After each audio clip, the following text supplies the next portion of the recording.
Do you remember your first experience as a manager, the first guy you managed? Yes, I certainly do. I managed Sherri Martel. You know, Sherri Martel was a very good girl.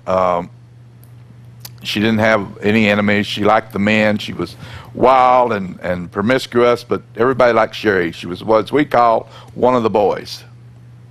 So Sherri was all right. Enjoyed managing her. And then when they saw my talent, which was unique, and I could get heat. I could get heat just for saying hello.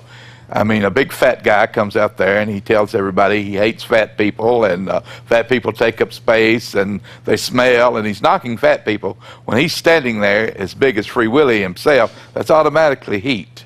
So it wasn't a question of me getting heat. I can get heat by saying hello.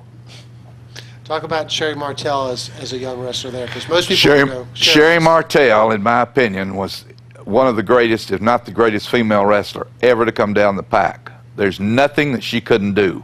She could brawl like a man. She could work like a man. She was just a complete package. I have the utmost respect for Sherri Martel. You had other girl wrestlers at the time. Back in those days, you had a lot of mixed tags, and you worked with girl wrestlers. Joyce Grable, a great star, and Moolah. Nick would bring in Moolah, and he'd bring in those little idiot midgets that came with Moolah. Moolah always did the package deal. Very shrewd businesswoman. If you got Moolah, you had to take the whole family, which consisted of Princess Little Dove, Darling Dagmar, Diamond Lil, Lalani Kai, all of Moolah's stables. Moolah had the girls that she trained, and she pushed them on everybody else. Girl wrestlers couldn't get booked except going through Moolah until a lot of them broke away. Let's talk about some of the more modern stuff that some of the people. I remember a lot of the people that are watching this probably know you as the guy that feuded with Jeff Jarrett in the early 80s. When I first met Jeff Jarrett, he was refereeing. That's all he could do. He would go to the matches and referee. He was so skinny he had to jump around the shower to get wet, so he had no body whatsoever, no body definition or anything. All he could do was referee, and he didn't do that very well. So one day he comes in and decides he wants to be a wrestler. And I imagine he thought, by being the son of Jerry Jarrett, that was a push, which it was, because his dad owned the territory. So he began to work out a little bit, and I believe that the height of his weight was 170 pounds. He was beating everybody that looked like Andre the Giant on down.